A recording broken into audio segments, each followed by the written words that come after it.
There is a moment in every civilization's story when everything hangs in the balance, when the future itself seems to pause, waiting to see if a people will rise or fall. For Rome, that moment came on a summer day in 390 BC, along the banks of a river called the Allia. But to understand that day, to truly grasp what was forged in its aftermath, we must first journey back to the beginning, to the 7 hills, where a remarkable transformation would begin. Picture, if you will, the Italian peninsula in the 4th century before the Common Era. It is a patchwork of peoples and cultures, each with their own gods, their own languages, their own ways of making war. Among them, clustered on those legendary hills beside the Tiber River, lives a community that will change the course of human history. Yet, in these early days, Rome is nothing special. No prophetic voice announces their destiny.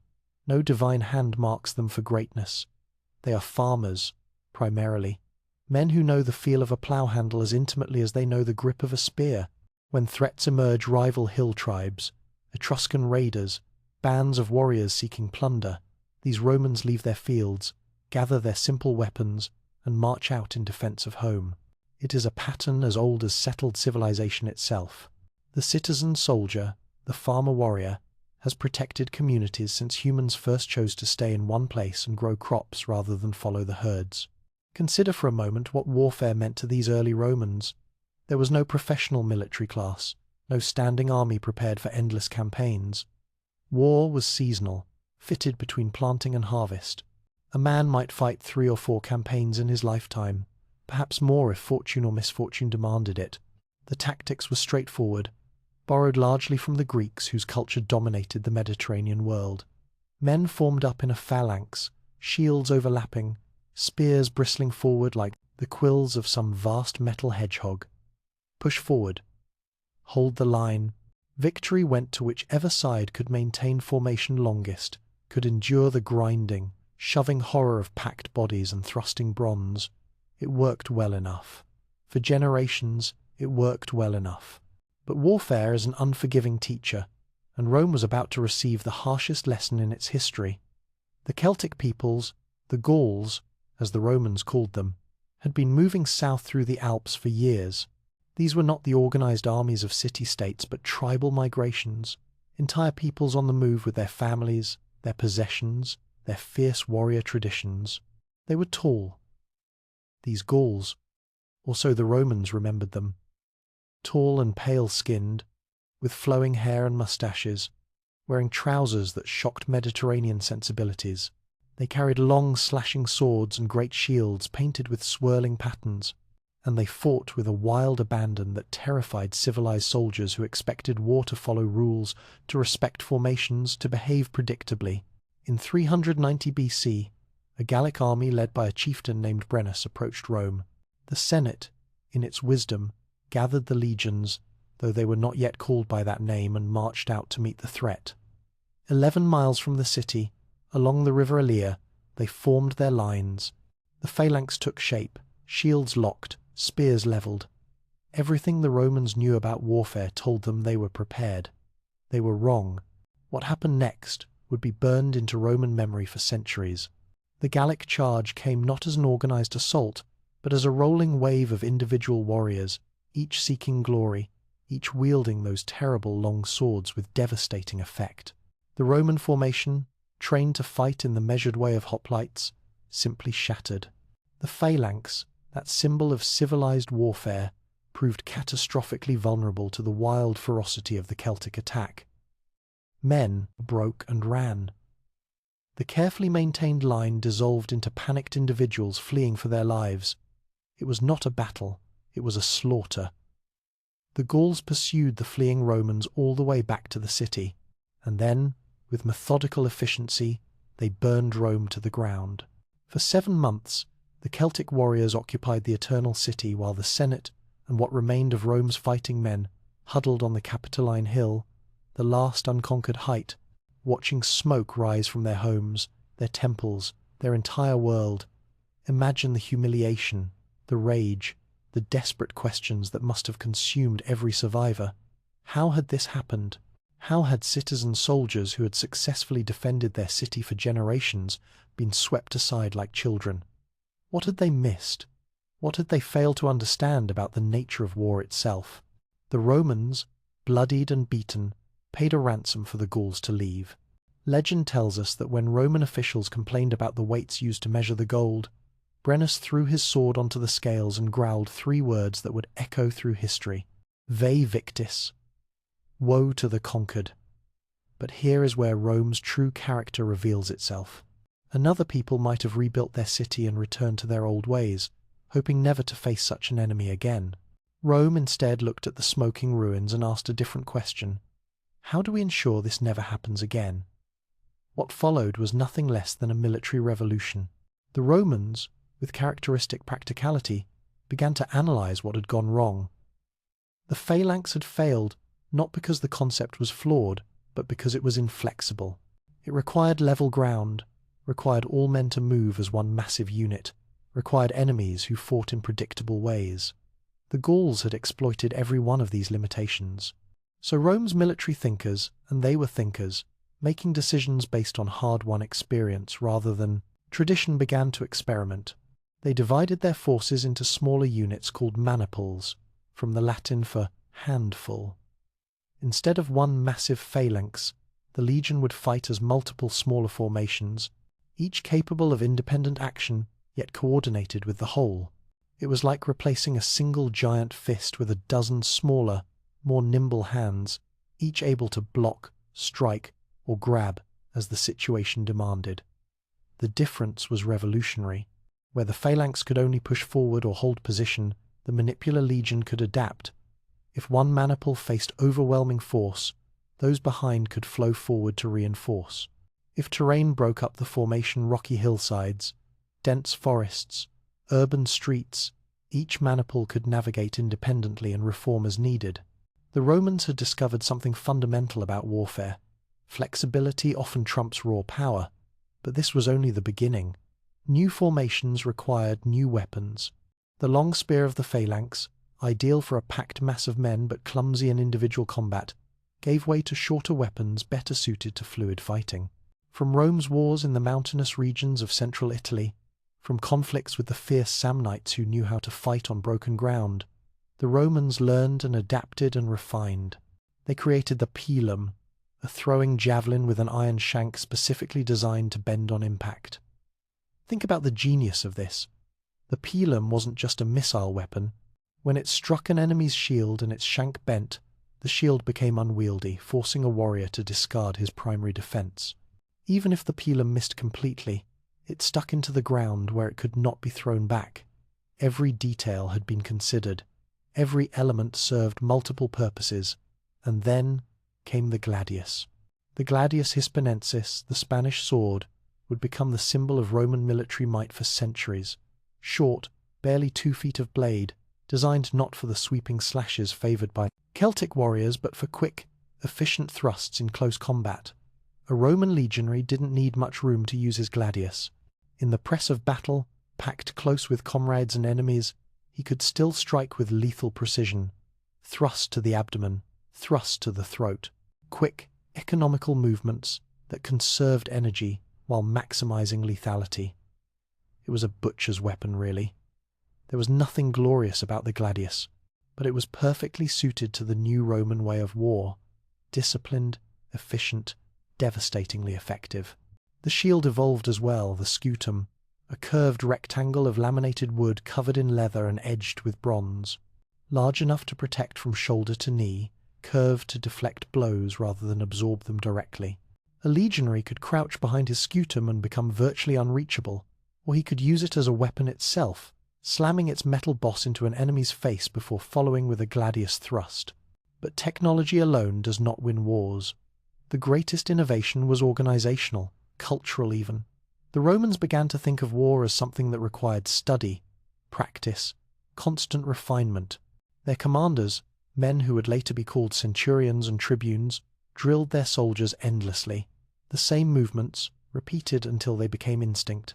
Advance in formation, throw pilum, draw gladius, strike, hold the line, relief rotation, with fresh maniples moving forward to replace exhausted ones. They practiced these maneuvers until they could execute them under any conditions, in blazing heat, in freezing rain, in the chaos of battle when fear threatens to overwhelm discipline.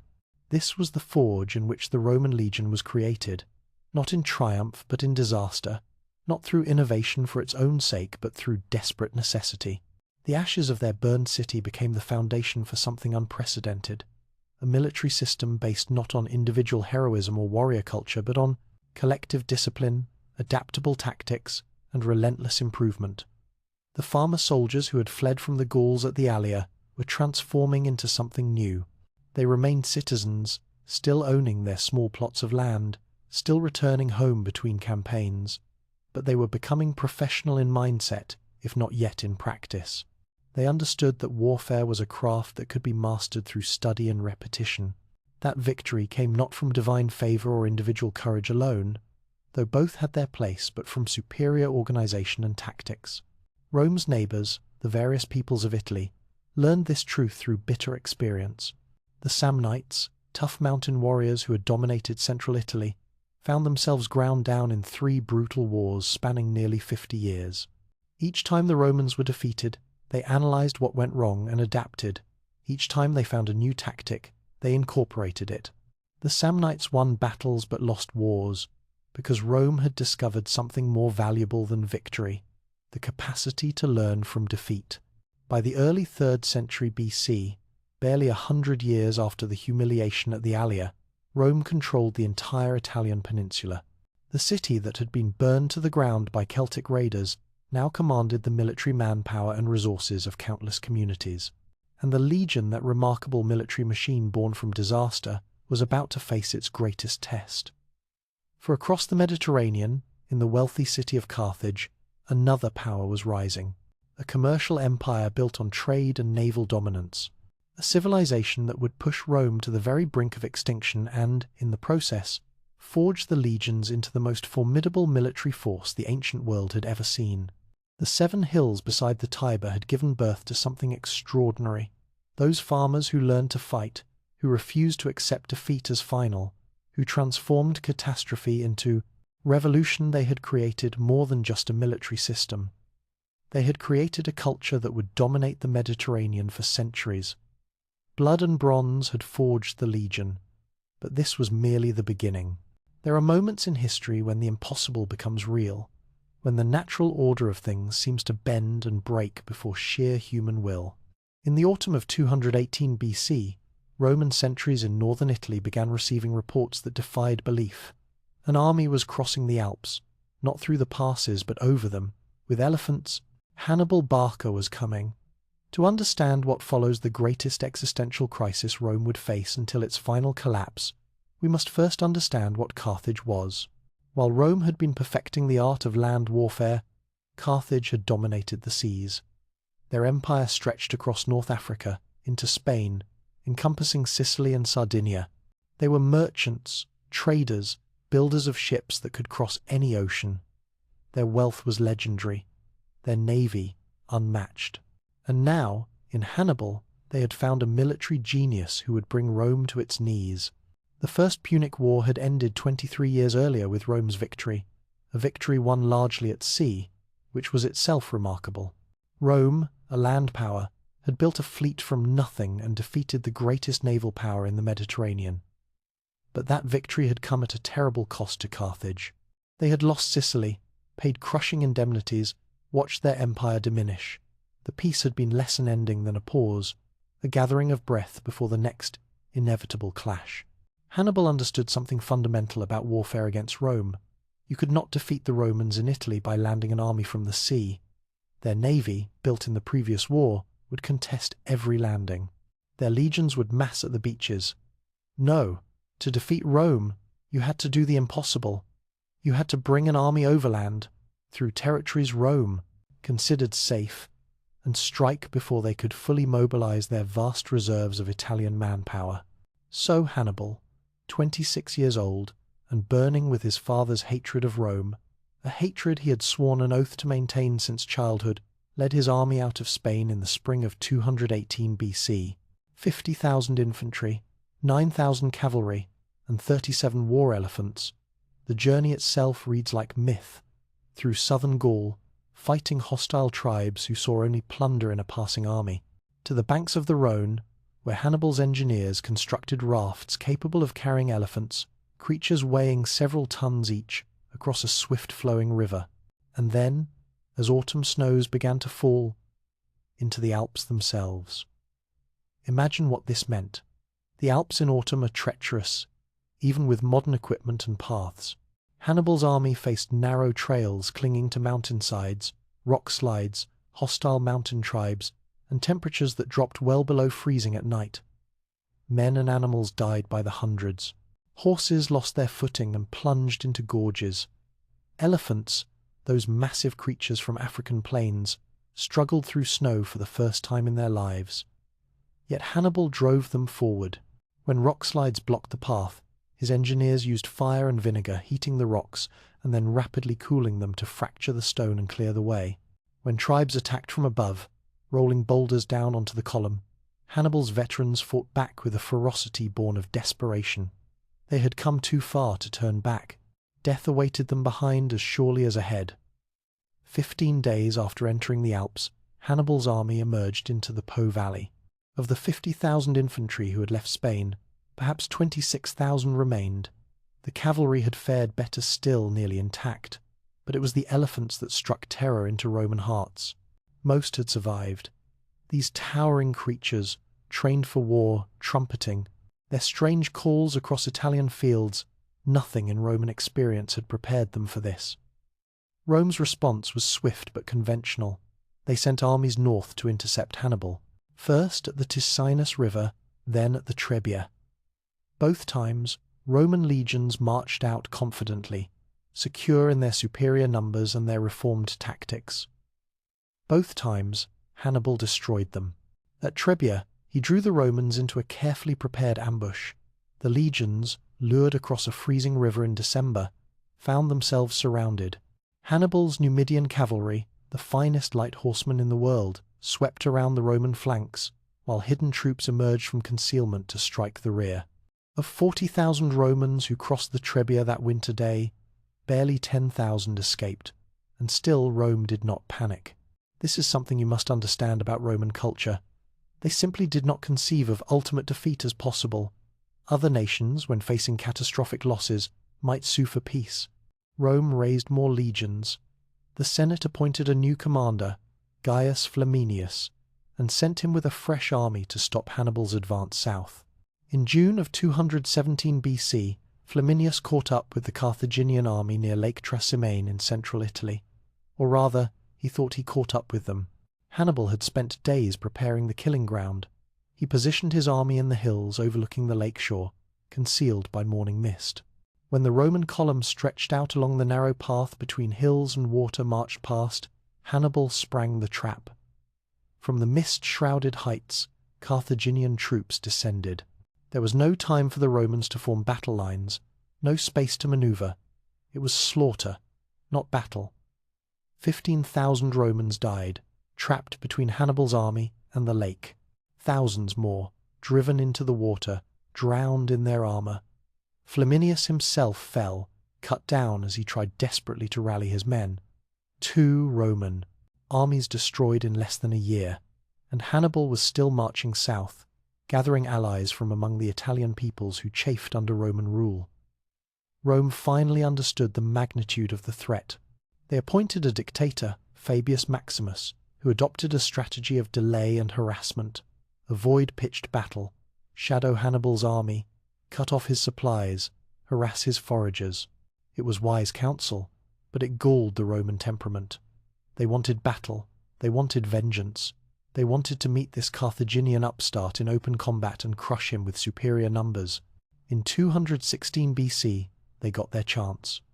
The Senate raised the largest army Rome had ever assembled, 8 full legions, somewhere between 80 and 90,000 men, commanded by both consuls. They marched south to confront Hannibal at a place called Cannae, near the heel of Italy's boot. The plan was simple: overwhelming numbers, direct assault. How could 80,000 men lose to Hannibal's 50,000? What happened at Cannae on the 2nd of August, 216 BC, remains the most studied tactical disaster in military history. It was the perfect battle, the complete annihilation of an enemy force through superior generalship and tactics. Hannibal arranged his army in a curious formation. His weakest troops, Gauls armed with their traditional long swords, he placed in the centre, in a convex bulge that curved forward toward the Romans. His veteran African infantry he positioned on the flanks, pulled back from the centre line, and his cavalry, that magnificent Numidian and Spanish horse, he split between both wings far from the centre. The Romans, confident in their numbers, formed a much deeper formation than usual. 80,000 men packed into a smaller frontage than normal, believing that their weight would simply crush through Hannibal's lines. The battle began with cavalry engagements on the wings. Hannibal's horsemen drove off the Roman. The cavalry within minutes. The Roman horse had never been their strength. But this seemed unimportant. In the centre, the Roman legions were advancing, crashing into that bulge of Gallic warriors. And the Gauls, exactly as Hannibal had planned, began to fall back. The Romans, sensing victory, pushed harder. The Gallic line bent backward, curving now inward rather than outward. The Roman formation compressed further as men in the rear ranks pushed forward, eager to join the slaughter of these retreating barbarians. 80,000 men squeezed into an ever smaller space, their own density becoming a liability. And then Hannibal sprang his trap. The African veterans on the flanks wheeled inward, striking the compressed Roman formations from both sides. Simultaneously, the Carthaginian cavalry, having routed the Roman horse, swept around and smashed into the Roman rear.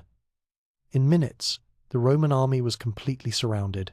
80,000 men trapped in a killing box with no way out. What followed was not battle but butchery. Legionaries packed so tightly they could barely lift their weapons. Officers screaming orders no one could hear over the din of dying men. The summer sun beating down on soldiers in full armor, exhaustion and dehydration, weakening them even as Carthaginian blades found gaps in their defense. For hours it continued.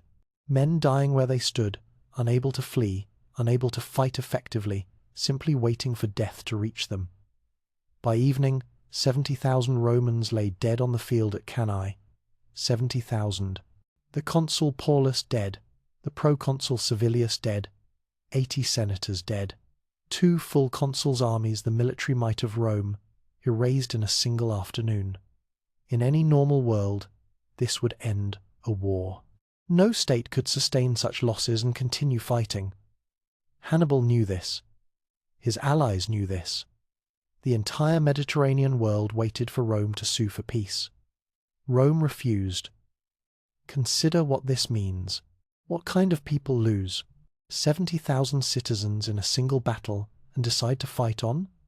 The Senate met in emergency session. They did not discuss surrender. They discussed how to raise new armies. They lowered the recruitment age. They armed slaves and promised them freedom after the war.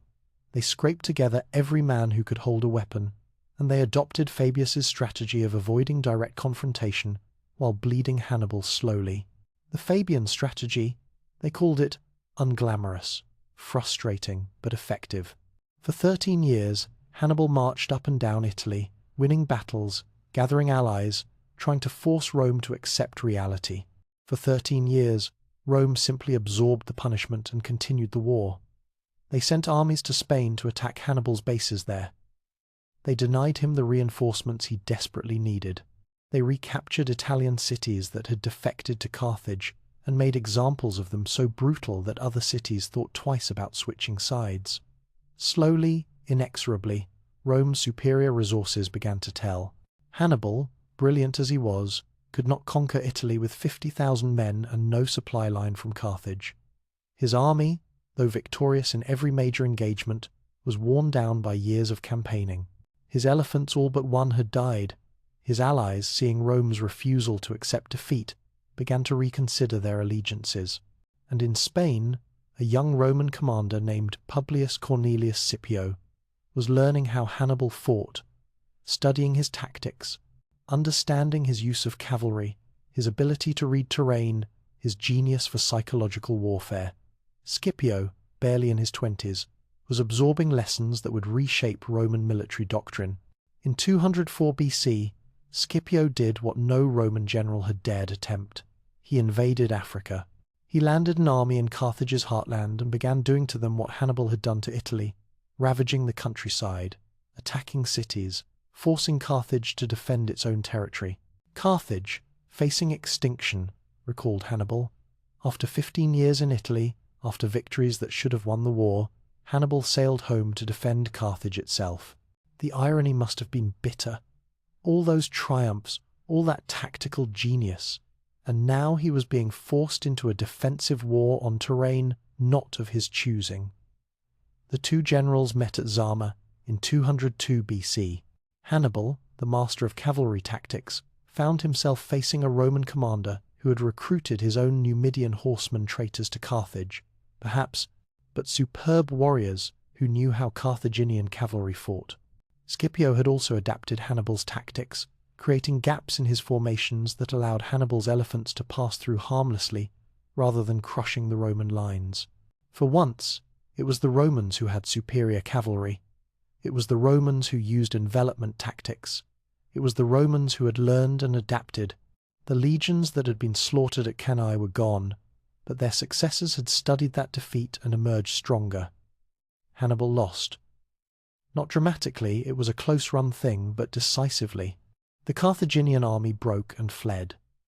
The greatest tactical genius of the age had been beaten by a Roman who had done what Romans always did: learned from defeat and refused to surrender.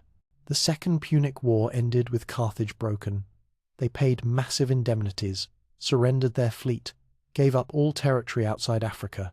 The empire that had ruled the western Mediterranean was reduced to a single city and its immediate hinterland. But Rome was not satisfied. For 50 years, as Carthage slowly rebuilt its commercial wealth, Roman politicians watched and worried. Cato the Elder ended every speech in the Senate, regardless of topic, with the same phrase, Carthago, delenda est. Carthage must be destroyed. In 149 BC, Rome manufactured a pretext for war.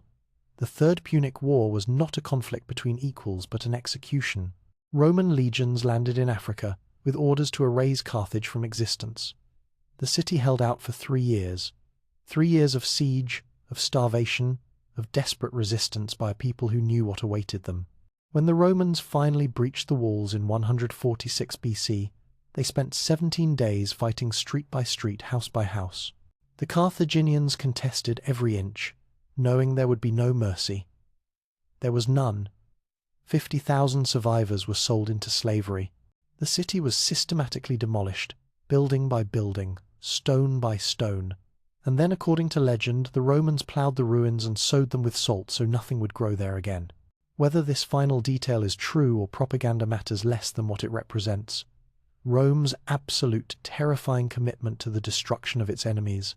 The Punic Wars had forged Rome into something new. The farmer soldiers who had reformed after the Gallic sack were now professional in fact, if not yet in name. They had learned to fight abroad for years at a time. They had learned to absorb catastrophic defeats and continue fighting. They had learned that superior tactics could overcome numbers, and that superior resources would eventually overcome tactics. Most importantly, they had learned that they were invincible. Not because they could not be defeated in battle, Hannibal had proved they could, but because they would not accept defeat as final. 70,000 dead at Cannae?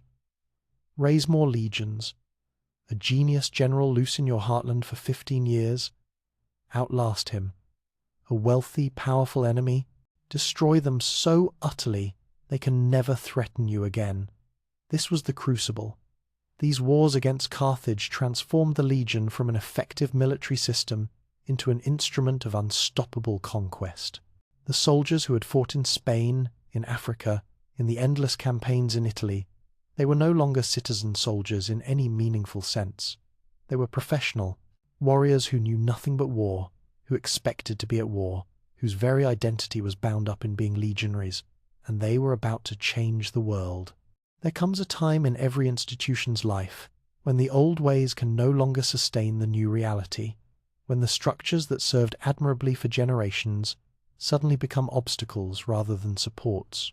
For Rome's military, that moment arrived in the closing years of the 2nd century BC, and the man who would shatter tradition and forge something entirely new was a rough soldier from a family of no particular distinction.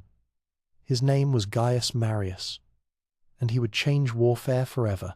To understand the revolution Marius wrought, we must first understand the crisis that made it necessary.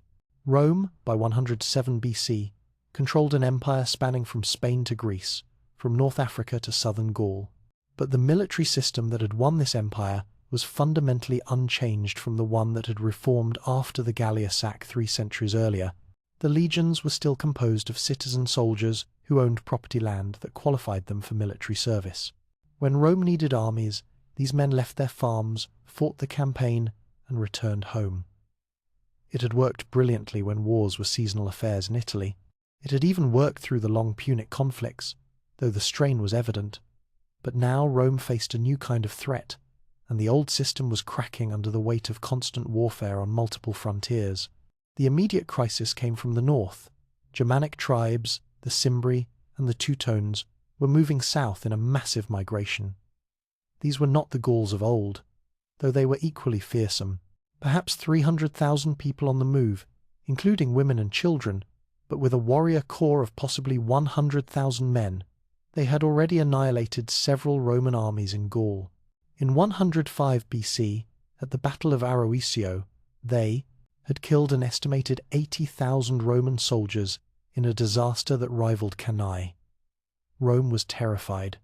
The memory of Gallic sacks and Hannibal's elephants was ancient history compared to this immediate threat. Germanic warriors were at the gates, and the traditional military system was failing to stop them. The problem was structural. Rome's property requirement for military service had made sense when the nation was small and wars were brief, but generations of warfare had impoverished many small farmers. Men lost their land while away on campaign, unable to work their fields. The spoils of conquest enriched commanders and wealthy senators who could buy up these abandoned farms, but the common soldier often returned home to find himself landless and therefore ineligible for future military service. This created a vicious cycle. The pool of eligible soldiers shrank even as Rome's military needs expanded. The remaining property owners were called up more frequently, weakening them economically, making more of them vulnerable to losing their land. Meanwhile, thousands of landless poor men perfectly capable of fighting were legally prohibited from joining the legions. Enter Marius. He was a novus homo, a new man Roman terminology for someone whose family had never held high office. His Latin was rough, his manners blunt. The aristocratic families who dominated the Senate looked down on him, but Marius had something they lacked: practical military genius and the common touch. Soldiers loved him because he shared their hardships, fought alongside them, understood their grievances. In 107 BC, facing the Germanic threat, Marius was elected consul, and he made a decision that would echo through centuries. He opened military enrollment to the capitae censi, the head-count men who owned no property, who were counted in the census by their heads alone because they possessed nothing else worth counting. The landless poor could now join the legions. It seems like a simple reform, almost obvious in retrospect, but consider what it meant. For 3 centuries, military service had been tied to citizenship and property ownership. The assumption was that men with land to protect would fight harder, would be more invested in Rome's success. The landless poor, by contrast, were seen as unreliable, lacking the stake in society that made for good soldiers. Marius understood something the old families did not. These landless men weren't less motivated, they were differently motivated. They wanted money, yes, plunder, land grants, a path to prosperity that civilian life denied them. Give them that, and they would be the most dedicated soldiers Rome had ever fielded, because for them, the legion wasn't a temporary interruption of agricultural life. It was their life, their career, their family. The volunteers flooded in, thousands of landless men, seeing a chance for wages, for glory, for a better life than scratching in the dirt as tenant farmers. Marius organized them into proper legions and began training them with an intensity that shocked traditional observers. These weren't citizen soldiers, taking a brief break from farming. These were professionals in training. Marius reformed more than just recruitment. He standardized equipment so every legionary carried the same gear. Previously, wealthier soldiers might afford better armor, better weapons, creating inequality within the ranks. Marius established that every legionary would be equipped identically by the state. The pilum, the gladius, the scutum, the segmented armor that would become iconic, all standardized, all provided by Rome. He also made his legionaries carry their own supplies. 60 pounds of equipment on their backs, weapons, armor, cooking gear, stakes for building fortifications, rations for several days. His soldiers called themselves Marius's mules, but there was pride in the nickname. They were self-sufficient. They could march anywhere, build a fortified camp anywhere, fight anywhere without waiting for slow-moving supply trains. Most significantly, Marius gave each legion a sacred standard, the aquila, the eagle. Cast in silver and gold, this eagle became the soul of the legion. To lose the aquila was ultimate disgrace. Men would throw themselves into hopeless situations to prevent an eagle standard from falling into enemy hands. Marius understood something profound about human psychology. Soldiers will fight for land, for plunder, for Rome itself, but they will die for a symbol that represents their brothers, their honor, their shared identity. In 102 BC, the Germanic tribes finally arrived at Rome's borders. The Teutones came through the western passes, while the Cimbri approached from the north. Marius, commanding Rome's armies, met the Teutones first at Aquae Sextiae in southern Gaul. The battle was a masterpiece of terrain use and tactical planning. Marius positioned his legions with the sun at their backs, and the Germans forced to attack uphill, directly into the afternoon sun. When the Germanic warriors charged, and they charged with the same wild ferocity that had destroyed previous Roman armies, they found not citizen soldiers, but professionals. Men who had trained together for months, who moved as one, who held their positions through the screaming chaos of the Germanic assault. The battle raged for hours. The Germans, fierce and numerous, pushed the Roman line backward, but this was a controlled retreat, a tactical decision rather than panic. And when the Germanic formations had extended themselves, exhausted their initial fury, Marius sprung his trap. Hidden troops emerged from concealment and struck the German flanks and rear. The slaughter was comprehensive. Estimates suggest 100,000 Germanic warriors died that day. Women in the German camp, knowing what fate awaited them, killed their children and themselves rather than be enslaved. It was a complete annihilation.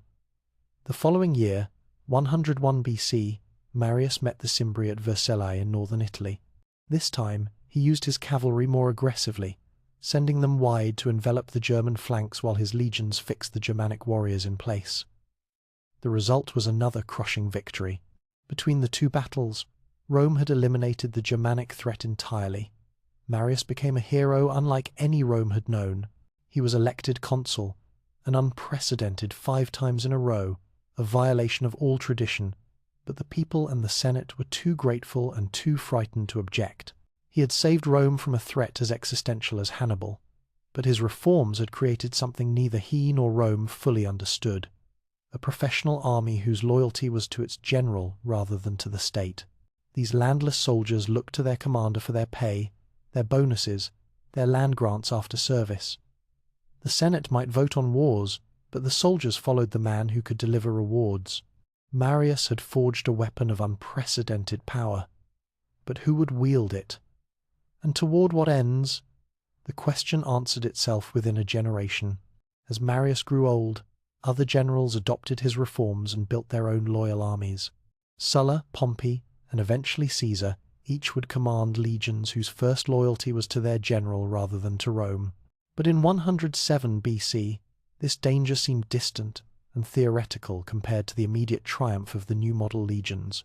There was another consequence of Marius's reforms, less dramatic but equally profound. The professional legions developed an identity and culture distinct from civilian Rome. When soldiers spent 16 to 25 years in service, far longer than the old citizen militia campaigns, they formed bonds stronger than family. The legion became their family. The men they served with, fought beside, survived with these, became brothers in a way civilians could never understand.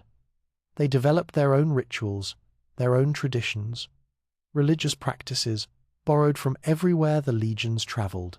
Mystery cults, especially Mithraism, became enormously popular among soldiers. In underground temples, men would gather to worship the bull-slaying god, finding in these secret ceremonies a meaning and brotherhood that civilian life could not provide.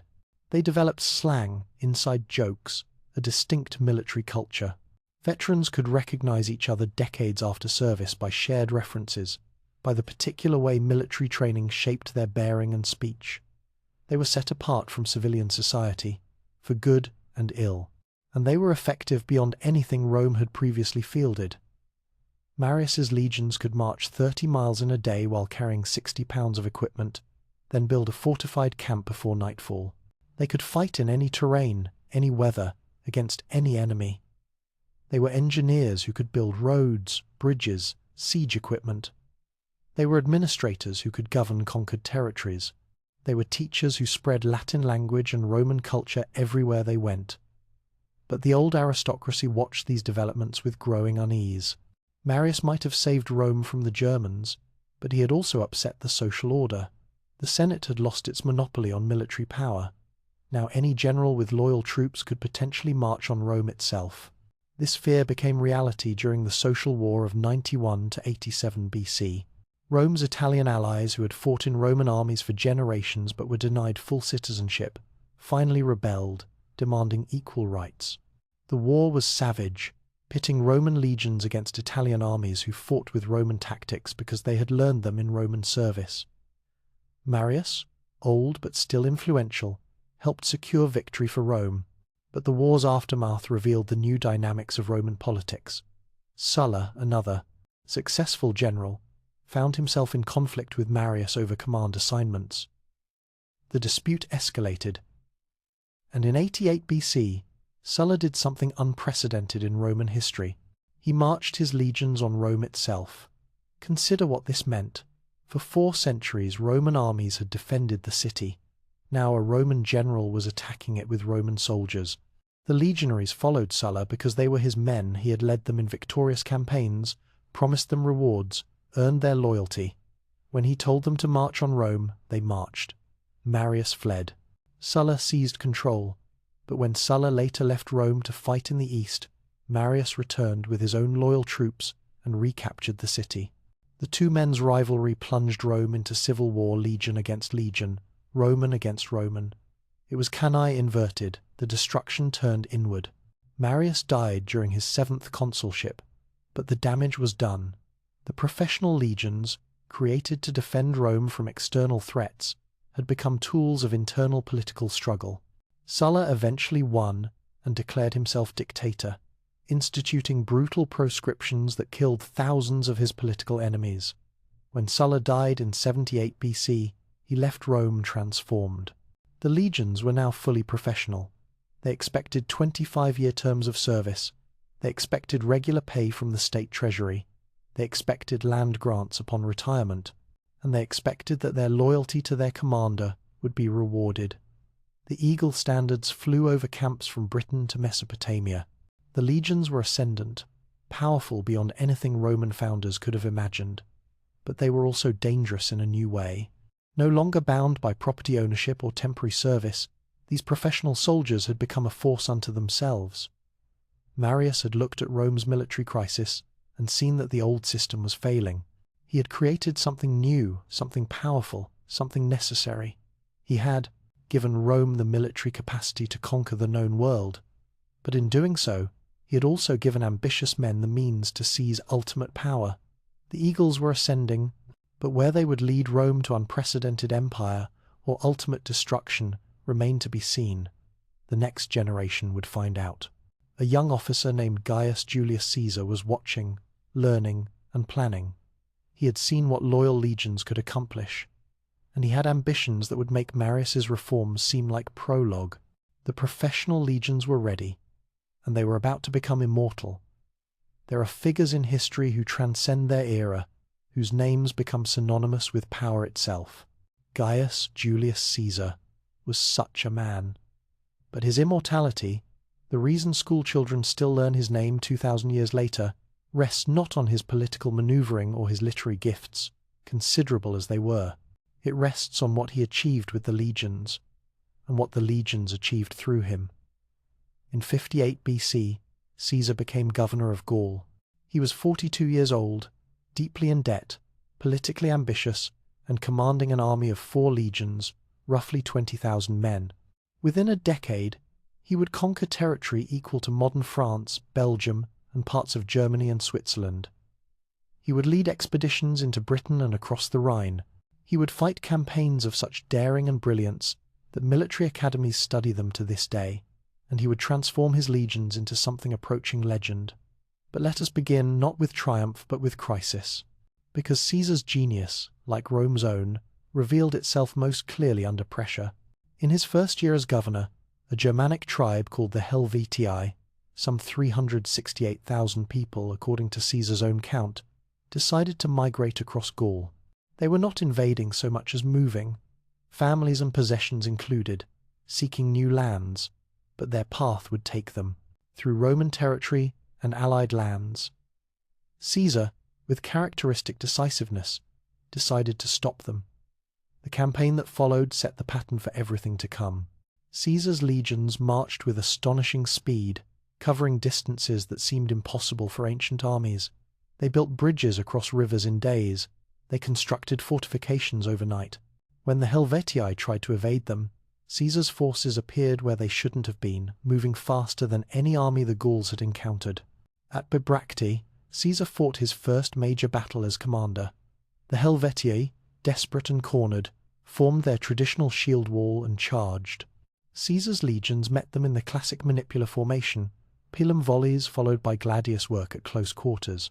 The battle raged for hours, the Helvetii fighting with the courage of people protecting their families. But Caesar's veterans, men of the 7th, 8th, 9th, and 10th legions, held their positions through the chaos, rotating fresh troops to the front as exhausted men fell back. When the Helvetii finally broke, Caesar's cavalry pursued them relentlessly. Of those 368,000 who had set out on migration, only 110,000 survived to be sent back to their original lands. It was a characteristically Roman solution, decisive, brutal, effective, but this was merely the opening act.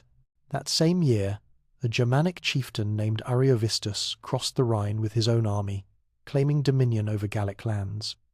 Caesar met him in battle and crushed him. Word spread through Gaul. This new Roman governor was different, faster, more aggressive, more dangerous than his predecessors. The Gallic tribes, alarmed by Roman expansion, began to unite against the common threat. And Caesar, recognizing that subjugating Gaul would require more troops, requested reinforcements. The Senate, still dominated by his political rivals, reluctantly agreed.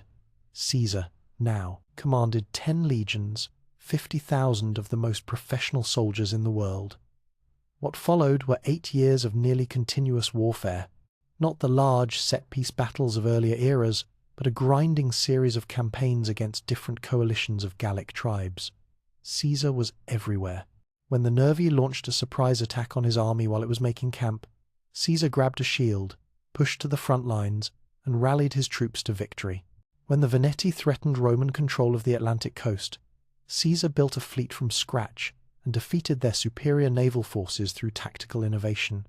His legions learned to follow him anywhere, through forests where Roman armies traditionally feared to tread, into the lands beyond the Rhine, where Caesar built a bridge across that mighty river in just 10 days, a feat of engineering that announced to Germanic tribes that no natural barrier could protect them from Roman power.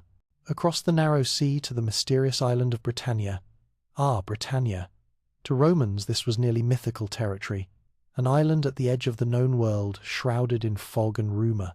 In 55 BC, Caesar decided to invade it, not to conquer not yet, but to explore, to demonstrate Roman power, to chase British tribes who had been aiding Gallic resistance. Imagine the legionaries of the 10th Legion as they waded ashore on British beaches. No proper harbour, waves crashing against their shields, British warriors lining the cliffs above. The landing was chaos. Ships grounded in deep water, men in full armour trying to fight while waves knocked them down. The standard-bearer of the 10th Legion, we do not know his name, but his action echoes through. History leaped into the surf, carrying the sacred Aquila, and shouted to his comrades, "Jump down, soldiers, unless you want to betray your eagle to the enemy. I, at any rate, shall have done my duty to Rome and my general." The sight of their sacred standard in danger broke the legionaries' hesitation. They plunged into the water after their eagle, fighting their way up the beach in one of the most difficult amphibious assaults ever recorded. Caesar established a foothold in Britain, though storms damaged his fleet and forced him to withdraw after only a few weeks. But the point was made: Rome could reach anywhere. The following year, 54 BC, Caesar returned to Britain with 5 legions and 2,000 cavalry. This time, he penetrated inland, crossed the Thames, defeated British tribes in battle, and secured tribute before withdrawing. Both expeditions were more demonstration than conquest, but they achieved their purpose. Caesar's fame grew. His legion's reputation became fearsome. They were men who had crossed the ocean, who had fought in lands other Romans only dreamed about. But back in Gaul, resistance was hardening. The tribes began to understand that Caesar intended permanent subjugation, and in 52 BC they found a leader capable of uniting them, Vercingetorix, a young chieftain of the Arverni tribe. Charismatic, strategic-minded, capable of inspiring loyalty across traditional tribal divisions, Vercingetorix understood something crucial. You could not beat Caesar in open battle. The legions were too disciplined, too experienced. Instead, Vercingetorix adopted a strategy of scorched earth: deny the Roman supplies, harass their foragers, avoid major engagements, force them to withdraw or starve. It nearly worked. Caesar's legions, spread across Gaul in winter quarters, suddenly found themselves surrounded by a general uprising. Caesar had to march through hostile territory in winter. Something military doctrine said was impossible to reach his isolated legions. His men ate bark and roots when supplies ran out. They built fortifications in frozen ground. They fought daily skirmishes against warriors who knew every hill and forest. The crisis came at Alesia. Vercingetorix, after a rare defeat in open battle, withdrew his army into this fortified hilltop town. Caesar, seeing an opportunity to end the rebellion, laid siege. His engineers built a wall around the entire town, 11 miles of fortifications, studded with towers and camps, completely encircling Alesia. But Vercingetorix sent messengers requesting aid before the encirclement was complete. The Gallic tribes, recognizing this as their best chance to destroy Caesar, gathered a relief army. Estimates of its size vary wildly. Caesar claimed 240,000 warriors, though this is likely exaggerated, but it was certainly massive, possibly the largest army ever assembled in Gaul. Caesar found himself trapped between the besieged army in Alesia and the relief force approaching from outside. His solution was characteristically audacious. He built a second wall facing outward, 14 miles of fortifications, this time defending against the relief army. His 40,000 legionaries now sat between two hostile forces, each larger than his own army, protected only by rapidly constructed wooden walls and earthworks. The siege lasted for weeks.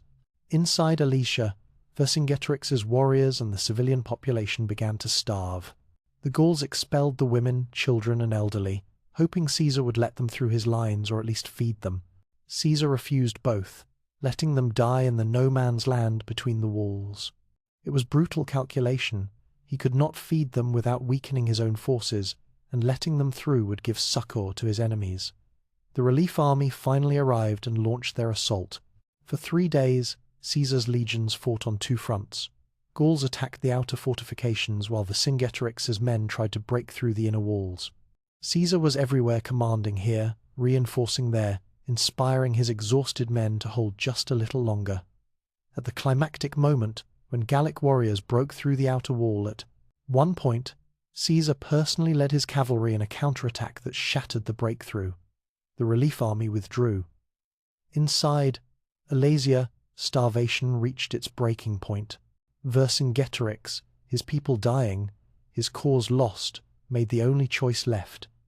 He dressed in his finest armor, rode out alone through the Roman fortifications, and surrendered himself to Caesar. The Gallic resistance was broken. Caesar treated Vercingetorix with the cynical calculation that marked all his dealings with defeated enemies. The Gallic leader was kept prisoner for 6 years, then paraded through Rome in Caesar's triumph, and finally strangled in the traditional manner of displaying conquered kings. It was efficient, brutal, and sent a message to anyone who might resist Rome. Defiance ends in death. The conquest of Gaul was complete. 8 years of campaigning, hundreds of thousands dead, entire tribes enslaved or exterminated, and Caesar's legions had won it all. But something profound had happened during those years of war. The legions, particularly the 10th Legion, Caesar's favourite, had transformed from professional soldiers into something approaching a cult of personality. These men had followed Caesar through impossible situations and emerged victorious. They had watched him share their hardships, fight alongside them, remember their names and their families. When he promised them rewards, they believed him because he had delivered before. Their loyalty was not to Rome, not really. It was to Caesar personally. They were Caesar's legions. And in 49 BC, that distinction would matter enormously. The Senate, terrified of Caesar's growing power and popularity, ordered him to disband his legions and return to Rome as a private citizen. They knew what they were doing. Without his army, Caesar would be vulnerable to prosecution by his political enemies. They expected him to comply, as generals traditionally did when their terms of command ended. Caesar considered his options: give up his legions and face almost certain political destruction, or defy the Senate and march on Rome. He called a meeting of his officers and laid out the situation. Then he gathered the 13th Legion, one of his most loyal formations, and addressed them. The exact words of his speech are lost to history, but the result is not. The 13th offered to march with him against the Senate itself. On January 10th, 49 BC, Caesar led a single legion across a small stream called the Rubicon. It marked the boundary between his province and Italy proper. Roman law forbade any general from bringing troops across that boundary. By crossing, Caesar committed treason. By following him, the legionaries of the 13th became traitors to the Republic. Caesar reportedly paused at the stream's edge, considering the magnitude of what he was about to do. Then he uttered what would become one of history's most famous phrases: "Alea iacta est," the die is cast. What followed was civil war. Caesar's enemies, led by Pompey the Great, Rome's other military genius, fled Rome and began assembling armies to oppose him. Caesar pursued them with the speed that had become his trademark. His legions marched the length of Italy in weeks, encountering little resistance. Town after town opened their gates. Pompey, realizing he could not match Caesar's veteran legions with hastily recruited troops, evacuated to Greece. Caesar followed. At Dyrrhachium in 48 BC, the two forces clashed in the largest civil war battle yet. Pompey nearly won, inflicting heavy casualties and forcing Caesar to withdraw.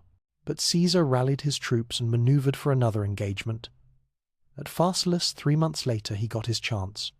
Pompey commanded 45,000 men. Caesar had perhaps 22,000, but Caesar's legions were the veterans of Gaul men who had fought for 8 years under his command, who knew his tactics intimately, who trusted him absolutely. Pompey's army included many talented soldiers, but they had not fought together as Caesar's men had. The battle was brutal, professional, efficient.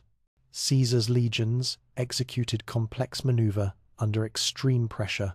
When Pompey's superior cavalry tried to envelope Caesar's right wing, Caesar had prepared a special fourth line hidden behind his main formation, specifically to counter this threat. These reserve troops drove off Pompey's cavalry, then swept around to attack Pompey's infantry from the flank and rear. Pompey's army broke. 15,000 of his soldiers lay dead. The rest surrendered or fled. Pompey himself escaped to Egypt, where the young pharaoh, hoping to curry favor with the apparent winner, had him murdered and sent his head to Caesar as a gift. Caesar, upon receiving it, reportedly wept. Whether from genuine grief for his former ally or for effect, we cannot know, but the civil war continued. Pompey's supporters fled to Africa and Spain, raising new armies. Caesar pursued them relentlessly. At Thapsus in 46 BC, his legions destroyed the African resistance. At Munda in 45 BC, in perhaps the hardest fought battle of his career, Caesar's veterans defeated the Spanish army after a desperate struggle that left 10,000 of Pompey's men dead. The Republic was Caesar's. He returned to Rome as dictator, officially temporary, but everyone understood he intended to rule until death. He reformed the calendar, initiated massive construction projects, planned campaigns against Parthia. His legions, rewarded with land and money, remained loyal. The 10th Legion, his beloved veterans, were settled on lands in southern Italy. Men who had marched from Gaul to Britain to Egypt could finally rest.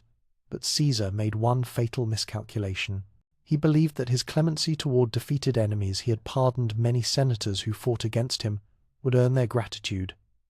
Instead, it gave them the opportunity to plot his assassination. On the Ides of March, March 15th, 44 BC, 23 senators stabbed Caesar to death in the theatre of Pompey. The assassins believed they were saving the Republic. Instead, they guaranteed its destruction. Caesar's death plunged Rome into another round of civil wars that would last for 13 more years. His adopted heir, Octavian, later Augustus, would eventually triumph, but only after defeating Mark Antony, Cleopatra, and various other claimants to power. And through all of it, the legions remained. The 10th Legion, the 13th, the 7th, the 8th. These formations that had conquered Gaul and crossed the Rubicon became the foundation of the new order. Veterans who had followed Caesar now followed Augustus. The cult of personality had become institutional. The legion's loyalty belonged to whoever could claim Caesar's mantle. Caesar's legacy was not just the conquest of Gaul or the end of the Republic, it was the demonstration that a general with loyal legions could remake the world. That professional soldiers, bound to their commander by shared hardship and victory, were more powerful than any traditional institution. The Senate, the consuls, the entire apparatus of republican government, all were secondary to the will of a man who commanded the legion's loyalty. This was the triumph of the eagles. Not just military victory, but the elevation of the legion to the center of Roman power. Caesar had shown what was possible. The legions he forged through 8 years of Gallic warfare, through the crossing of the Rubicon, through civil war and assassination. These legions were immortal, not because the individual soldiers lived forever, but because their legacy shaped everything that followed. When Augustus finally brought peace to the Roman world, it was the legions that enforced it. The Pax Romana, 2 centuries of unprecedented peace and prosperity, rested on the foundation of professional legionaries. Stationed on every frontier, their eagle standards visible from Britain to Mesopotamia. Caesar's legions had conquered the known world. Now they would guard it. The age of expansion was ending. The age of empire was beginning. And the legions stood ready to defend what Rome had won. There is a particular kind of silence that follows centuries of war. Not emptiness, but a different quality of sound. The hum of commerce instead of the clash of steel, the murmur of daily life instead of screams of dying men. In 27 BC, after nearly a century of civil wars, that silence finally descended on the Roman world. Augustus, Caesar's adopted heir, stood supreme, and the legions, those instruments of conquest and civil strife, faced a new mission, to guard the peace their swords had won. Consider for a moment the sheer scale of what Augustus inherited. An empire stretching from the Atlantic Ocean to the Euphrates River, from the North Sea to the Sahara Desert. 60 million people speaking hundreds of languages, worshipping thousands of gods, living under the governance of a single city beside the Tiber. It was unprecedented, and it was fragile. Augustus understood that endless expansion was unsustainable. Rome's legions had conquered effectively limitless territory, but they could not conquer forever. Resources were finite. Manpower was limited, and beyond the existing frontiers lay lands that promised more trouble than profit. So Augustus made a decision that would define Roman grand strategy for centuries. He would consolidate rather than expand. The empire would have boundaries, and the legions would defend them. The number itself is significant. Augustus maintained, 28 legions later, reduced to 25 after a catastrophic defeat in Germany. Roughly 150,000 professional soldiers. This might seem small for an empire spanning millions of square miles, but these were not garrison troops passively manning walls. They were mobile, highly trained forces capable of rapid deployment to any threatened sector. Engineers, builders, diplomats, and warriors combined into single formations. Each legion, about 5,000 men, became a small city unto itself, a permanent fortress, built to a standard design recognizable from Britain to Syria. The Principia, the headquarters building. At the center, barracks arranged in neat rows, granaries, workshops, hospitals, bathhouses, everything needed for soldiers to live, train, and prepare for war. These fortress cities, placed at strategic points along the frontiers, became the anchors of Roman power. Let us journey to these frontiers to see what life was like for the men who guarded the empire's edges. Begin in Britain, at the northernmost extent of Roman power. Hadrian's Wall, completed in 128 AD, stretches 73 miles across the narrow neck of the island from coast to coast. Every Roman mile slightly shorter than our modern mile, a fortified tower. Every 5 miles, a fortress housing a garrison. The wall itself, stone, 15 feet high in places, with a deep ditch on the northern side. Beyond it, the unconquered lands of the Picts, fierce tribes who recognized no Roman authority. Imagine serving here. You are a legionary of the 6th Legion Victrix, perhaps originally recruited in Gaul or Spain, now stationed at a frozen frontier you never imagined existed when you enlisted. Your tour of duty is 25 years. You will grow old here, if you survive.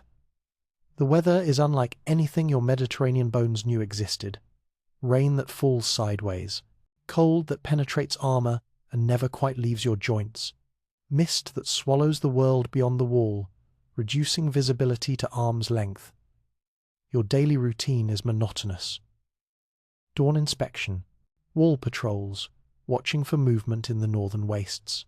Maintenance work, the wall is always needing repairs, gaps in the mortar, stones displaced by frost. Training drills, because a soldier must stay sharp even when no enemy appears. Evening meal.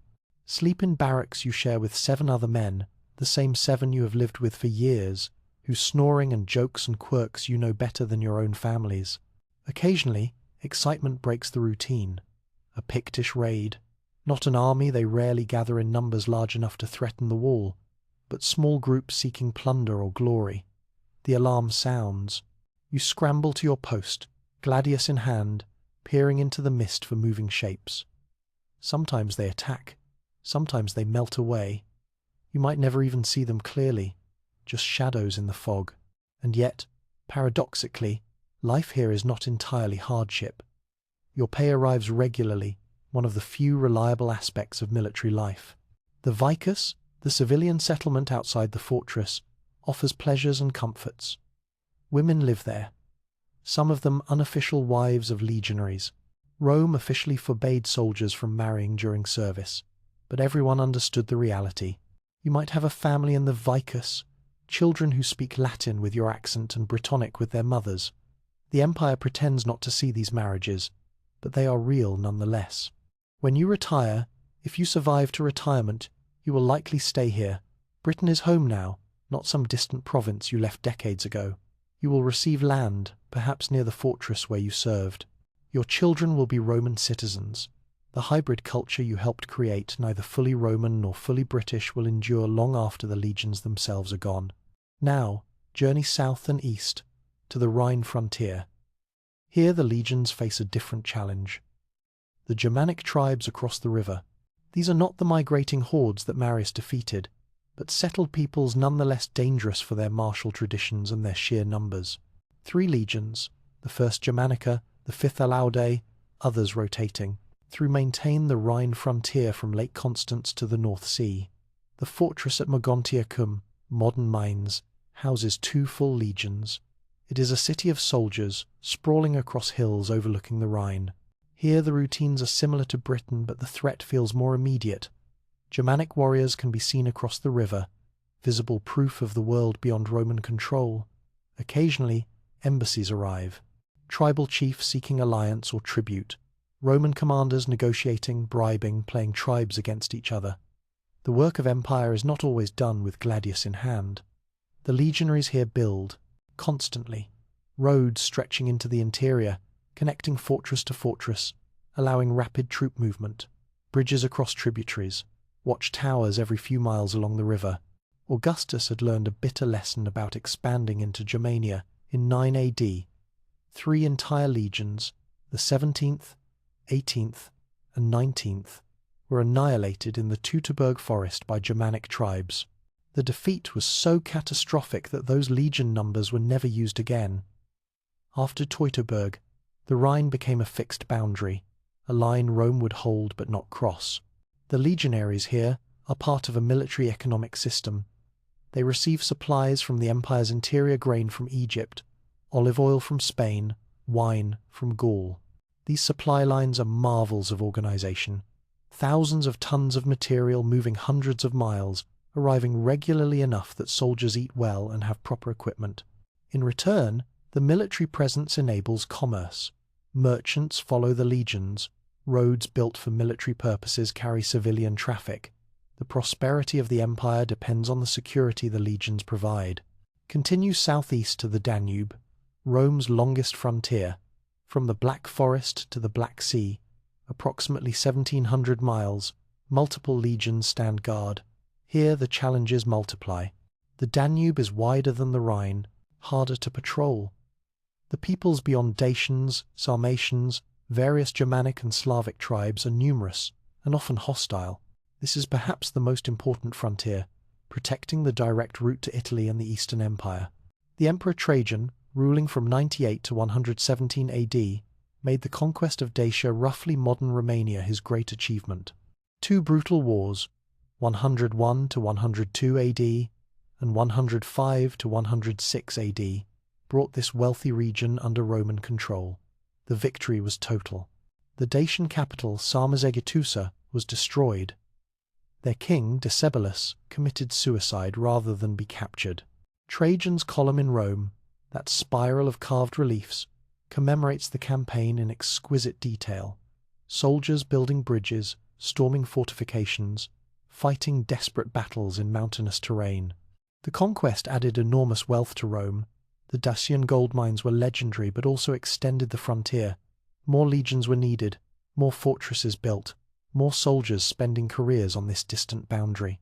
The 2nd Legion Adiutrix, the 4th Flavia, the 13th Gemina, their names become associated with specific fortresses, specific stretches of river, specific duties performed with professional competence year after year. Venture further south and east to Syria, where legions guard against Rome's only peer competitor, Parthia. Here the nature of warfare is different. Not barbarian raids, but organized armies fielding heavy cavalry and skilled archers. The desert is its own enemy heat that can kill as surely as any sword. Sandstorms that reduce visibility to nothing. Water sources few and precious. The 3rd Gallica, the 6th Ferrata, the 10th Fretensis. These eastern legions develop their own character, influenced by the cultures they police and the enemies they face. Some adopt local gods alongside traditional Roman deities. Mithraism, that soldier's cult, is especially strong here.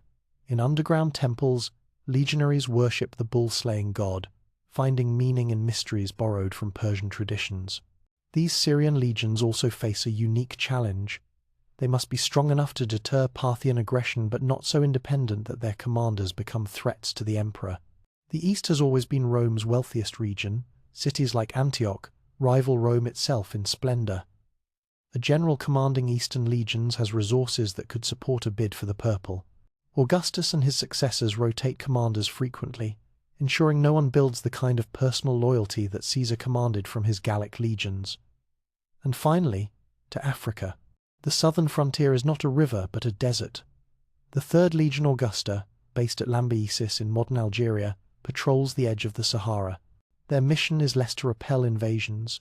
Few enemies emerge from that wasteland than to police the provinces and maintain order among the Berber tribes. These are the empire's engineers par excellence, building roads through impossible terrain, maintaining way stations across deserts where no water flows for weeks at a time. The diversity of these postings reflects a fundamental truth about the Pax Romana. It was not peace as we might imagine it. It was controlled violence. The legions did not sit idle. They fought constantly small wars, punitive expeditions, responses to raids, preemptive strikes. But these were contained conflicts, managed violence that never threatened the empire's core stability. The Mediterranean remained peaceful. Trade flourished. Cities grew. Art and literature and philosophy flourished under the protection of men who spent careers on distant frontiers most Romans would never see. The legions themselves changed during this long peace. Without major wars of conquest, soldiering became less about glory and more about routine. A legionary in 200 AD had no expectation of becoming rich through plunder or famous through heroic deeds. He expected 25 years of service, regular pay, a pension upon retirement. It was a career, a profession, sometimes a family tradition. Sons followed fathers into the same legions, serving in the same fortresses, maintaining the same endless vigilance. This professionalization brought both strengths and weaknesses. The legions were superbly disciplined, capable of complex engineering projects that benefited entire provinces, but they lost some of the aggressive edge that had conquered the empire. Why risk death in aggressive campaigning when garrison duty was comfortable and secure? The legions became defensive-minded, content to hold what Rome possessed rather than seeking new conquests. The exception that proves the rule was Trajan's reign. His Dacian wars and his Parthian campaigns, which briefly extended the empire to its greatest territorial extent, represented a brief return to the expansionist ethos. But Trajan's successor, Hadrian, immediately abandoned the Parthian conquests and focused on consolidating existing frontiers. Hadrian's wall, built during his reign, symbolized the new reality. Rome would go this far and no farther. Yet within these fixed boundaries, something remarkable was happening.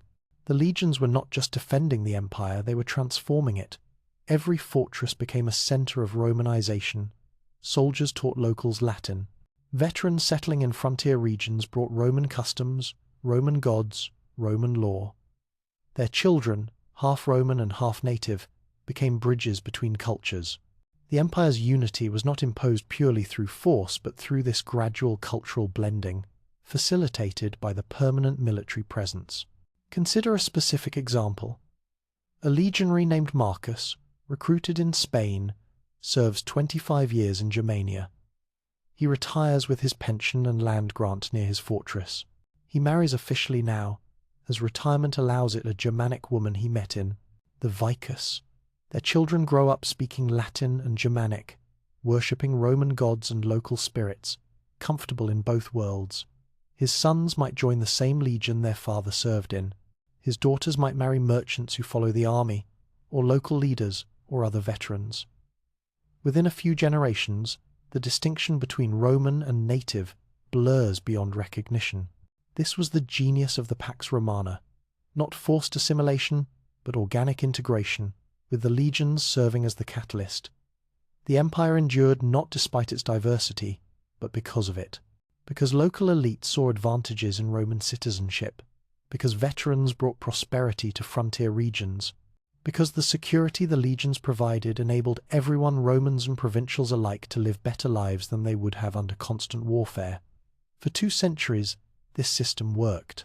From Augustus's reign to that of Marcus Aurelius, the empire knew peace unprecedented in human history.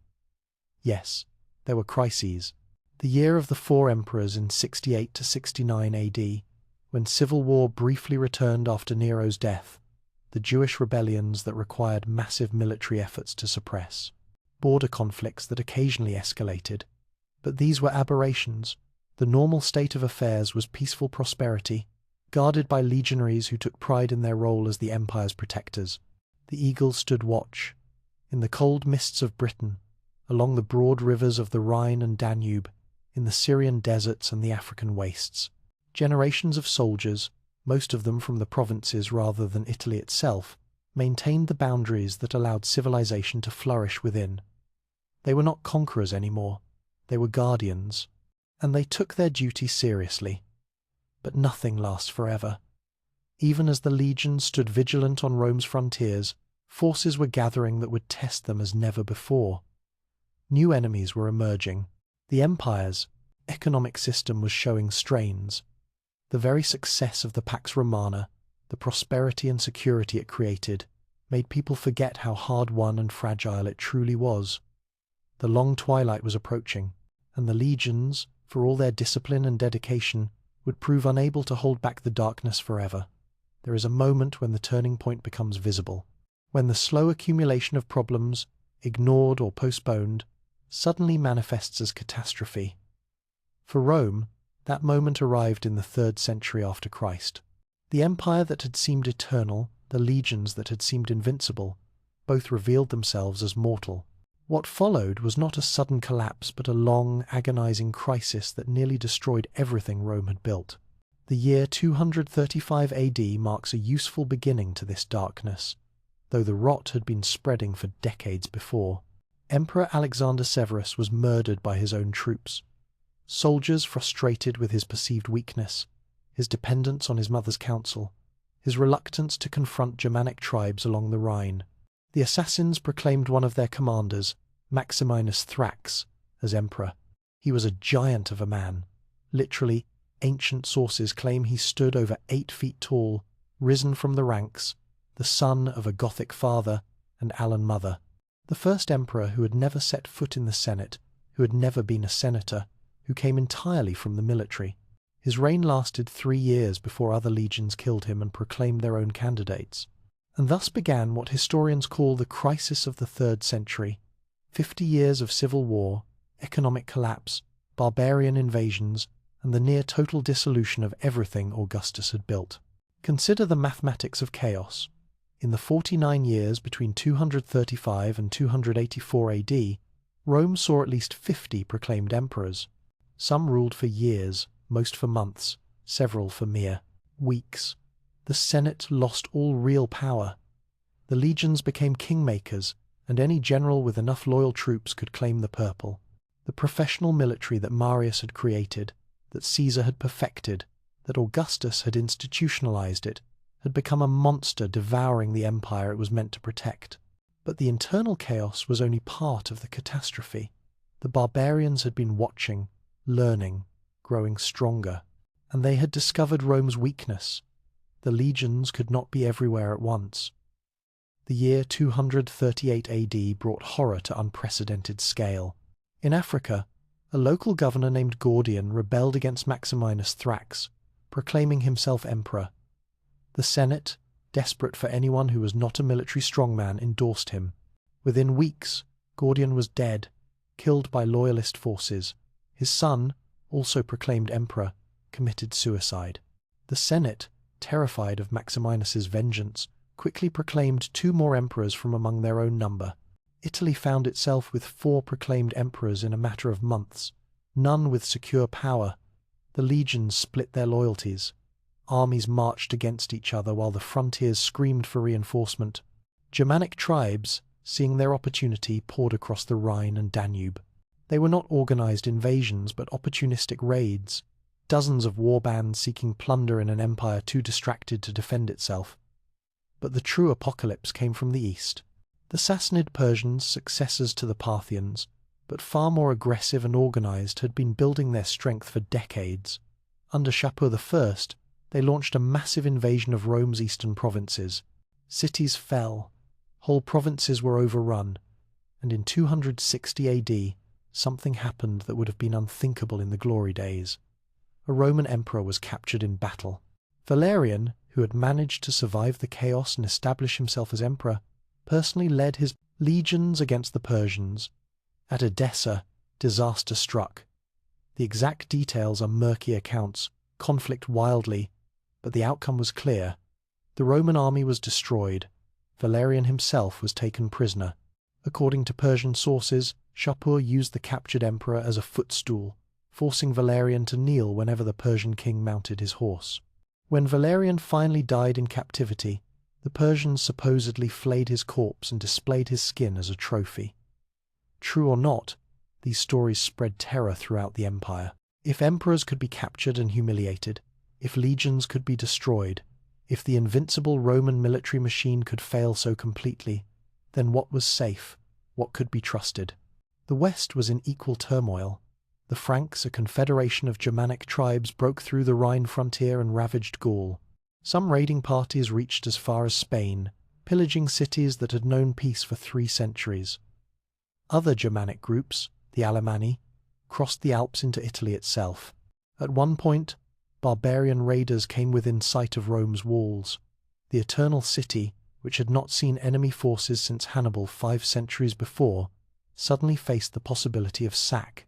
In Britain, the legions proclaimed their own succession of emperors, the Gallic Empire that controlled Britain, Gaul and Spain for 15 years, effectively seceding from Roman control.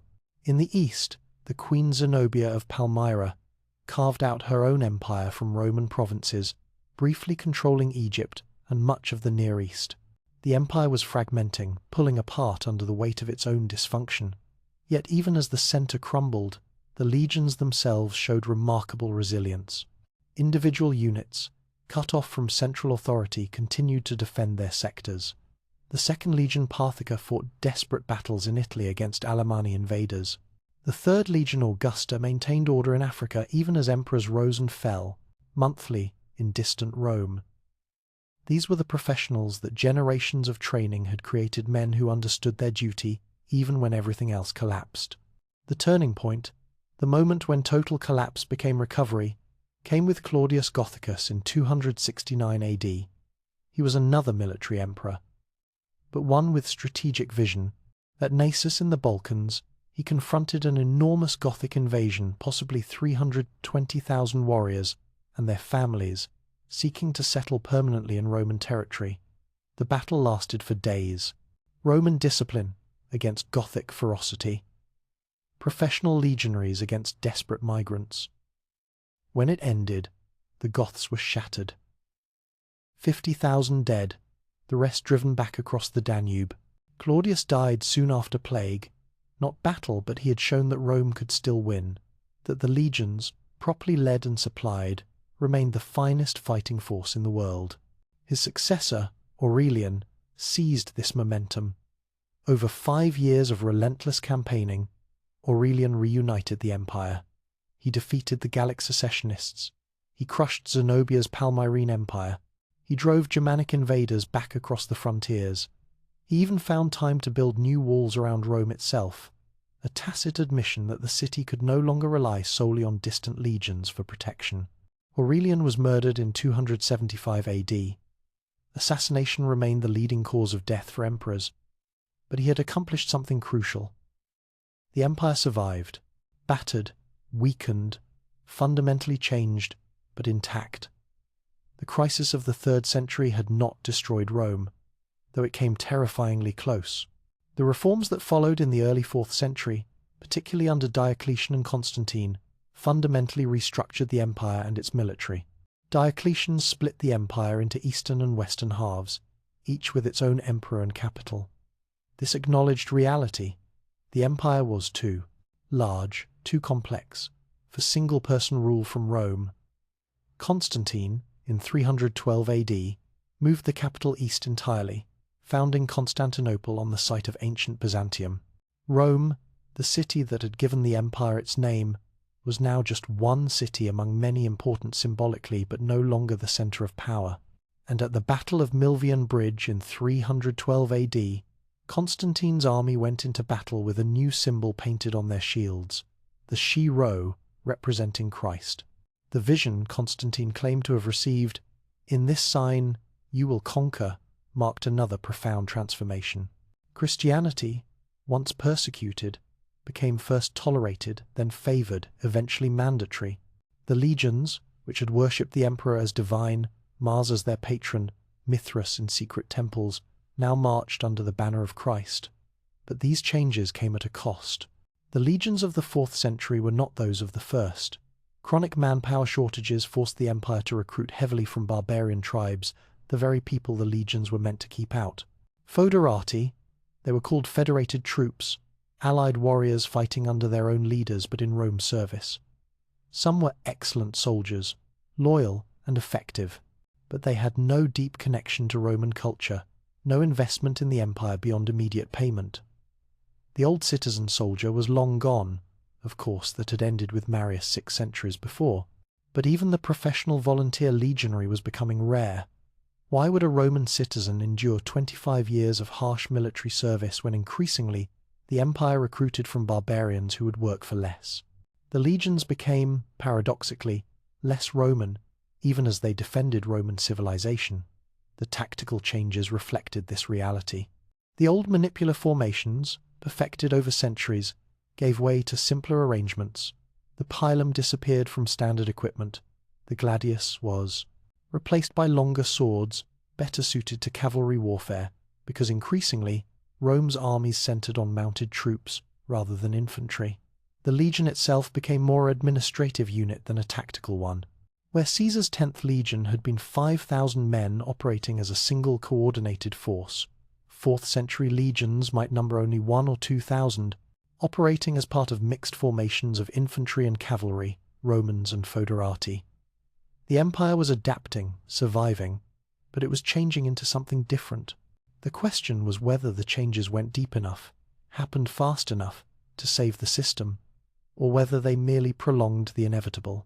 In the Eastern Empire, centered on Constantinople with its impregnable walls and access to the wealthy provinces of Asia Minor, Egypt and Syria, the answer would ultimately be survival.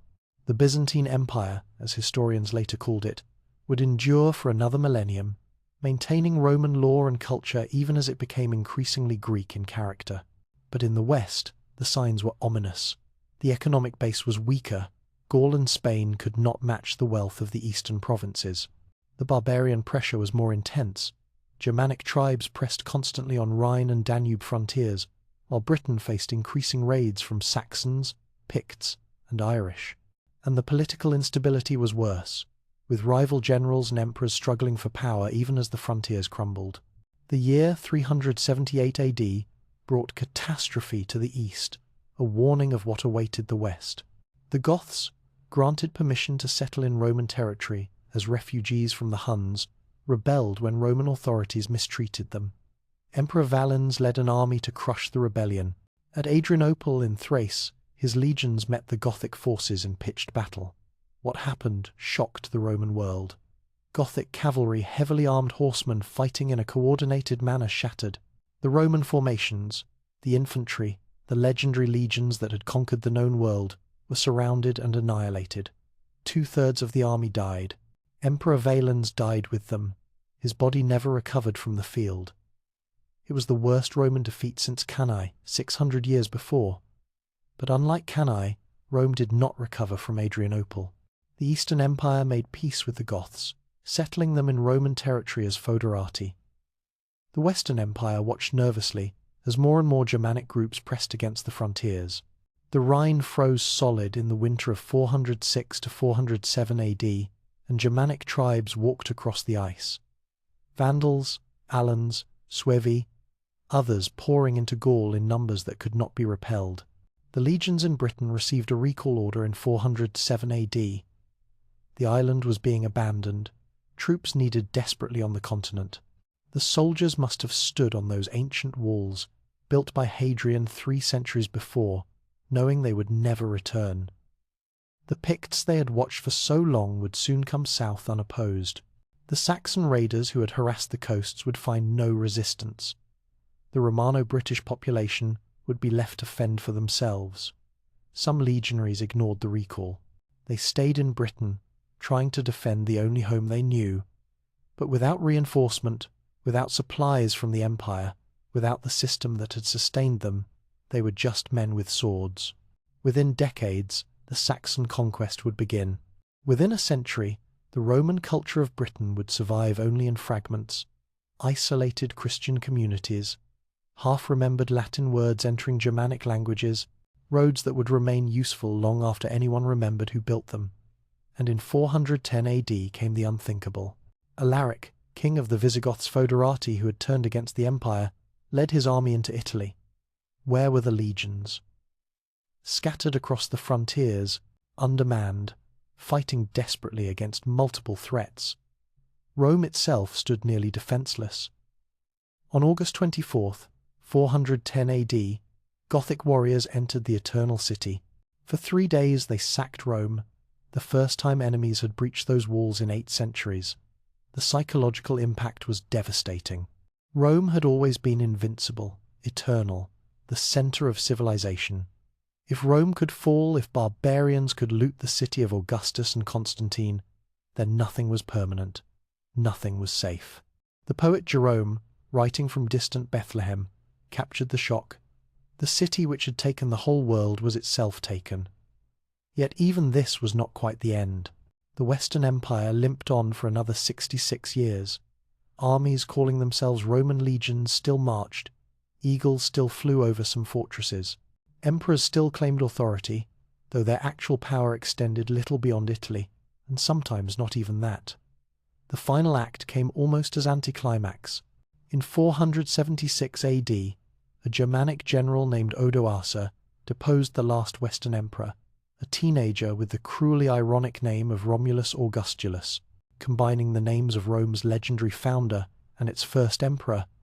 Odoacer sent the imperial regalia east to Constantinople, declaring that one emperor was sufficient for the Roman world. The Western Empire simply ceased to exist. The last legion standards were melted down, their gold and silver more valuable than the symbols they represented. The great fortresses were abandoned or occupied by new Germanic kingdoms. The roads slowly crumbled without maintenance. The aqueducts fell into disrepair.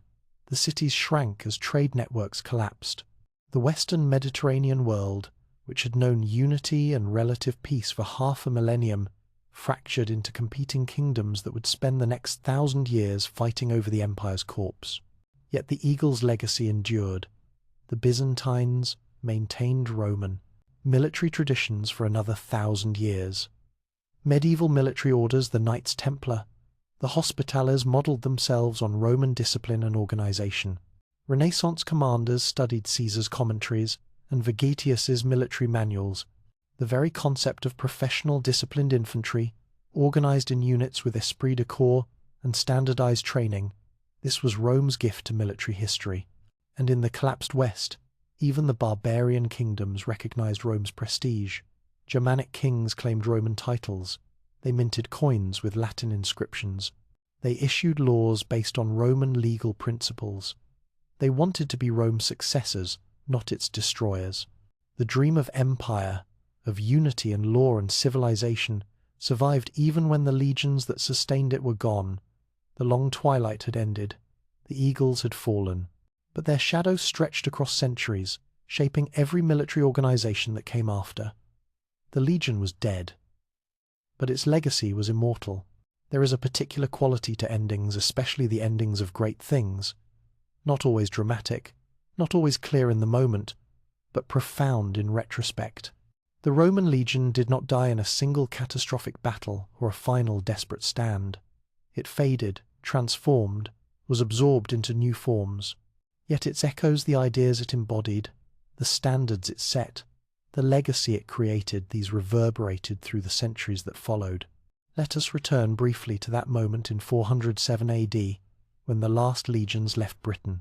Picture the scene. Soldiers who had known no other home, preparing to abandon walls their grandfathers had defended, leaving behind families they could not take, marching toward a continent in chaos. Some, as we noted, refused the order. They stayed. They became the seeds of Romano-British resistance against Saxon invasions. For decades, they held out no longer legionaries in any official sense, but men who remembered what the legion meant: discipline, organization, the idea that trained soldiers fighting together could defeat larger numbers of warriors fighting individually. The legends that emerged from this period, Arthur and his knights, the Round Table, the last defenders of civilization against barbarian darkness. These may be more myth than history, but they preserve something true: the memory of Roman military excellence, of professional soldiers standing against chaos, became so powerful it could not be forgotten even when the institutions themselves were gone. In 410 AD, as Alaric's Visigoths prepared to sack Rome, the city's defenders were a shadow of the legions that had once conquered the world. Mostly foederati Goths themselves, ironically with a thin core of Roman officers trying to maintain discipline in a force that no longer truly understood what Roman military tradition meant. When the walls were breached, there was no last stand, no heroic sacrifice. The city fell because defending it seemed pointless to men whose loyalty was purchased rather than earned, whose identity was tribal rather than imperial. The 3-day sack was restrained by ancient standards. Alaric was Christian, and he ordered his men to respect churches and holy places. But the psychological wound was mortal. Rome had been sacred, inviolable, eternal. If Rome could fall, then the very concept of permanence was revealed as illusion. Yet consider what happened next. Alaric died shortly after, and his Visigoths settled in Gaul and Spain, establishing kingdoms that claimed Roman legitimacy. They did not see themselves as Rome's destroyers, but as its inheritors. Their kings took Roman titles. Their laws blended Germanic customs with Roman legal principles. They employed Roman administrators because Germanic chiefs had no experience governing complex societies. The legions were gone, but the administrative and legal structures they had protected endured, adapted, evolved. In the East, the story was different. The Byzantine Empire, though they called themselves Romans, never Byzantines, maintained military formations that traced direct lineage to the old legions. The themes, as they were called from the 7th century onward, were territorial defense units combining military and civilian administration. Soldiers received land grants in return for military service, remarkably similar to the old Roman system. The eagle standards might have been replaced by Christian icons and imperial banners, but the organizational principles remained recognizable. Byzantine military manuals, written centuries after the Western Empire's fall, still referenced Roman tactical doctrine. The Strategikon, attributed to Emperor Maurice in the late 6th century, discusses formations, cavalry tactics, siege warfare, all building on Roman foundations while adapting to new realities. The Byzantines understood they were guardians of something precious, the accumulated military wisdom of a millennium, and they used it effectively. The Eastern Empire faced threats as severe as those that destroyed the West: Persian invasions, Arab conquests, Slavic migrations, Turkish pressure. Yet Constantinople endured until 1453 AD, when Ottoman cannon finally breached walls that had stood for over 1,000 years. Even then, the Byzantine military tradition influenced Ottoman organization. The Janissaries, the Ottoman Empire's elite infantry, were organized and trained in ways that echoed Roman precedents. But let us not focus solely on direct succession. The legion's true legacy was broader, deeper, more fundamental. It was the very idea that transformed warfare across Europe and beyond. Consider the medieval military orders. The Knights Templar, founded in 1119 AD, modelled their organization explicitly on Roman military principles: a hierarchical command structure, standardized training and equipment, a rule book, the Latin rule that prescribed everything from daily routines to battle tactics. The Templars even adopted white mantles with red crosses that echoed Roman military tunics. They understood themselves as professional soldiers serving a cause greater than personal glory, exactly as Roman legionaries had. The Hospitallers, the Teutonic Knights, other military orders all followed similar patterns. Medieval Europe, fragmented into countless feudal domains, had largely abandoned the concept of professional standing armies. Knights fought for personal honor, feudal obligation, or plunder. Peasant levies were untrained, unreliable, effective mainly as mass. But the military orders remembered that trained, disciplined soldiers operating as cohesive units were vastly more effective than individual warriors, however skilled. The rediscovery of classical military texts during the Renaissance sparked renewed interest in Roman methods. Vegetius's De Re Militari, written in the late 4th century as the Western Empire collapsed, became a medieval and Renaissance bestseller. This manual on Roman military training, organization, and tactics was studied by every European commander of note. Niccolò Machiavelli, in his Art of War, published in 1521, explicitly praised Roman military organization and argued for its revival. And it was revived, after a fashion. The armies that emerged in the 16th and 17th centuries, the Spanish tercios, the Swedish infantry of Gustavus Adolphus, the new model army of Cromwell, all emphasized the principles Rome had pioneered. Professional soldiers, paid regularly by the state. Standardized training and equipment. Units organized for flexibility and mutual support. discipline enforced through military law rather than feudal obligation. These were not legions in name, but they were spiritual descendants. The very vocabulary of modern military organization preserves Roman influence. A company of soldiers, centurions becoming captains, military, camps. The concept of decimation, Roman punishment for cowardice, adopted, usually metaphorically by later armies, triumph as the highest military honor. These words carry centuries of accumulated meaning, all tracing back to Latin roots and Roman concepts. Even more fundamentally, the legion established the template for what a professional military force should be. Before Rome, armies were mostly temporary gatherings, warriors summoned for a campaign, then dispersing. After Rome, the ideal, even if not always achieved, was a permanent force, professionally trained, organized into units with distinct identities, capable of complex operations requiring coordination and discipline. The United States Marine Corps explicitly traces its institutional culture to Roman precedents. The few, the proud, an echo of elite Roman units who took fierce pride in their status. The emphasis on esprit de corps, on unit cohesion, on the idea that Marines are Marines for life, these concepts would be instantly recognizable to a Roman legionary. The military tradition of unit standards, of battle honors, of pride in regimental history, all Roman innovations. Modern infantry tactics, at their core, still reflect Roman influence. The idea of a tactical unit, whether squad, platoon, or company operating with internal coordination while supporting adjacent units. The concept of reserves that can reinforce threatened sectors or exploit breakthroughs. The importance of logistics, of supply lines, of engineering support. Rome did not invent these concepts from nothing, but Roman military theorists refined them, systematized them, passed them down through the centuries. Consider one final example: the idea that soldiers have rights, that military service comes with obligations both ways, that the state owes something to those who defend it. This was not universal in ancient warfare. Many societies treated soldiers as expendable, to be used and discarded. Rome, from Marius's reforms onward, established that soldiers were professionals deserving regular pay, equipment, medical care, and pensions. Modern militaries take these principles for granted, but they were revolutionary when Rome established them. The legion also bequeathed darker legacies. The concept of total war, of destroying enemies so completely they could never threaten you again, Rome demonstrated at Carthage. The use of military force for internal political control, Rome's civil wars established this grim precedent. The tension between military effectiveness and civilian control, still debated in democracies today, Rome never successfully resolved.